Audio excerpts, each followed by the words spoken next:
It's actually a block where you actually end up blocking, or you just need to be on one side of the artery and you block all the cords. Yeah, I think you know it. Yeah. Oh, sorry.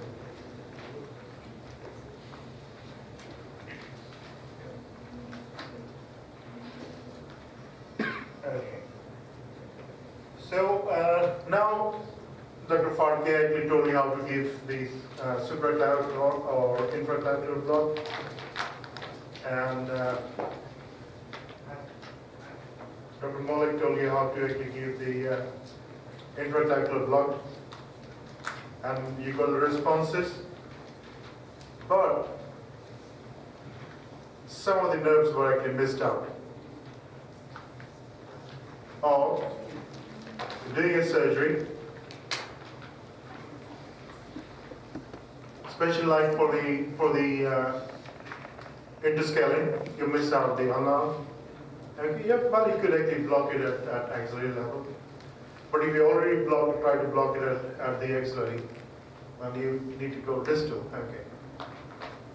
So I'm going to talk about the blocks or individual nerve blocks below the levels which we have already talked about. These are very versatile blocks, especially if you are actually operating on the near the wrist. Okay.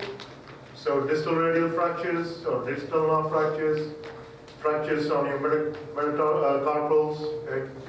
On the hand surgeries, you can actually use these individual nerves. So this is a nice diagram actually showing you where the nerves lie.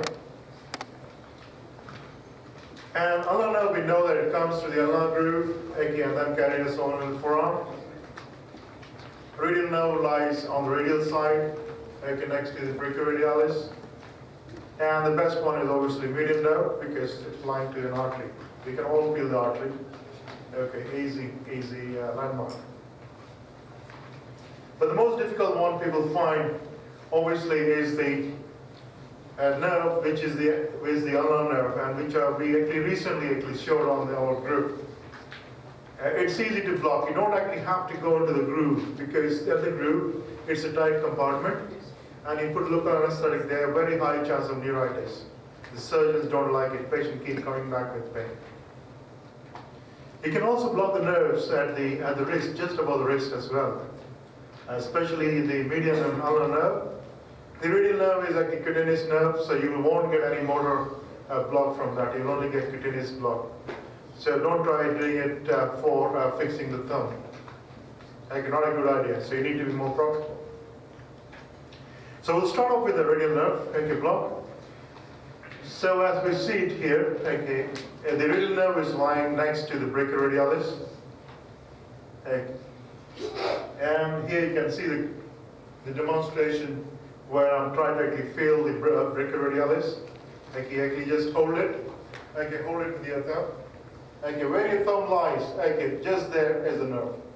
And you'll see it get in seconds. It's like magic. So it's a very, very easy nerve. Actually, you can see the response, okay? And it's a perfect block. All you need is around 5 to 7 mL of local anesthetic. You want to do it as a sole technique, you're fixing the thumb. Okay, you got a triggered thumb, you give 0.5%. You want it for analgesia, you can use 0.25%. So it's an easy block to do. Okay, good response. Next is the median nerve.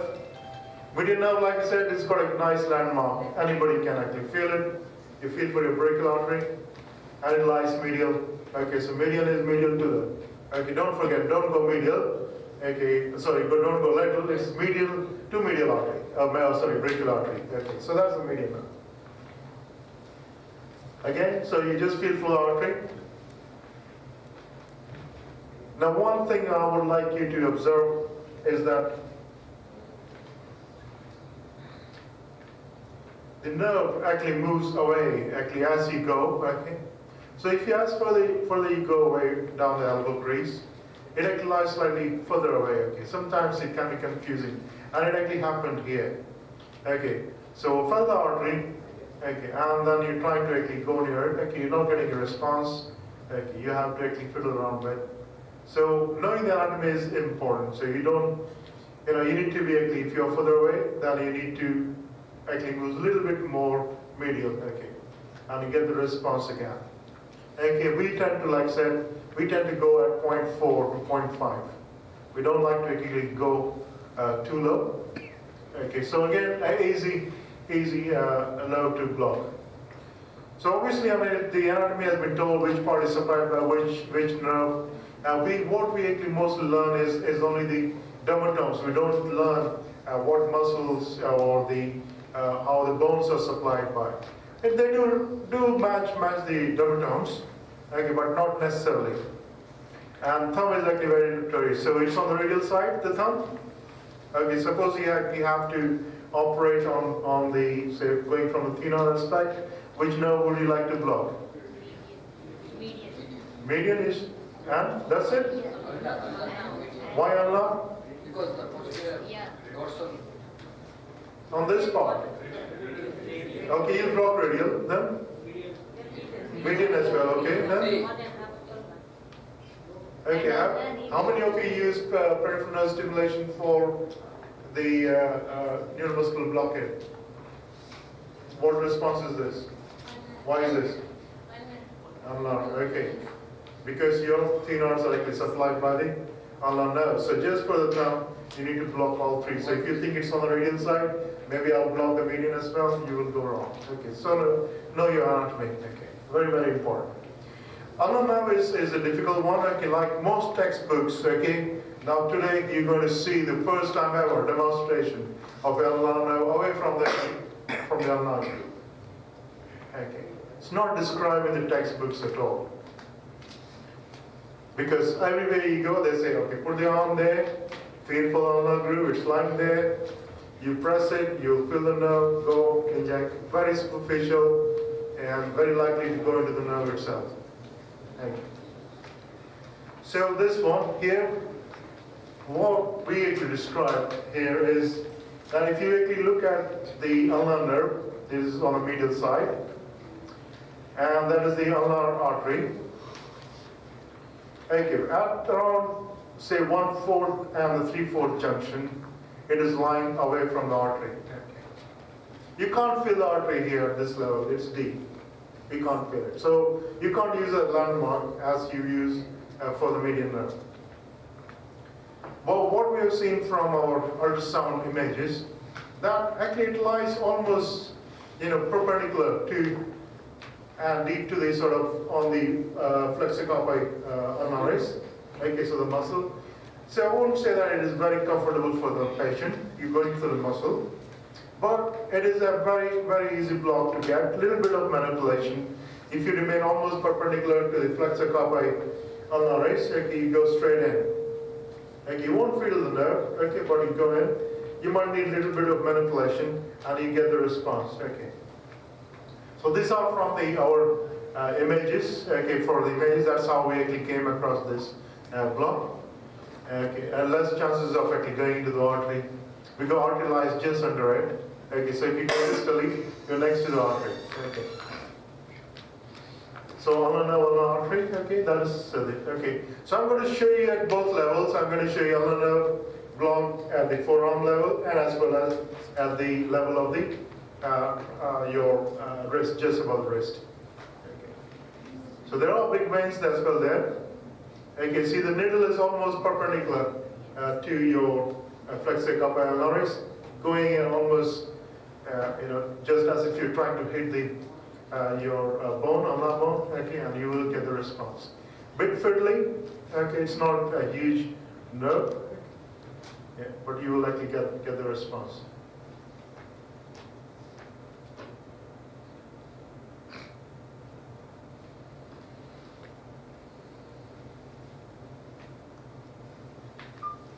This is what I was talking about. Is you go poke, and go, I got it. Okay.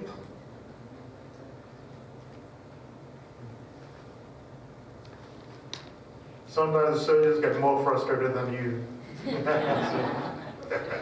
So when is he going to get the response? When is he going to actually give the local anesthetic? When can you operate? Okay. Yeah. And sometimes what happens when you're doing a multiple block, you forget that you not actually increase the current. And what happened in this case, I forgot this current was actually around 0.4. And yes, you have to be very precise to actually get a response at 0.4. And so that's why we actually have to go up and say, why am I not getting a response? Thank you. Yeah, there you go, okay. And also you need to have somebody to, because this is an anesthetized patient, obviously in our patient you can ask the patient to actually sort of supine the arm, and you can get the nice response. Again, you just need around 5 to 7 mLs of local anesthetic, and you will likely be fine with it. You don't need large volumes.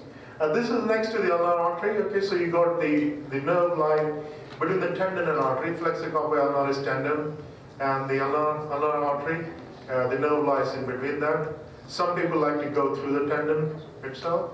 And this is the same landmark as given for blind wrist blocks. And you can instantly directly see the response. Okay. So again, you can do that. Obviously, be careful. You need to aspirate. Artery is lying very close by. You can block the median nerve as well. These surgeons do it for carpal tunnel surgeries. They are very good at it. You got flexor carpi radialis and pulmonaris thrombus. Lying between that is your median nerve. Okay. So again, do it at the proximal wrist crease. Don't go very close by. Go at the proximal wrist crease, and you can actually do it there as well. So these are actually easy ones. But remember that radial nerve, you can't block it at the wrist. What is described by the cutaneous infiltration, you're only blocking the cutaneous nerves. You're not blocking the motor nerve. So you cannot operate on the thumb or any part of the hand with cutaneous infiltration. Okay, you need to block it more proximally. Like I said, it's very easy block. Okay, just hold your brachyradialis, radial thumb there, just put the needle, you'll get the response. Okay, so three very, very easy blocks to do. Like I said, the ulnar nerve is a difficult one, but there you go, you got a new approach. Go and practice. Any questions?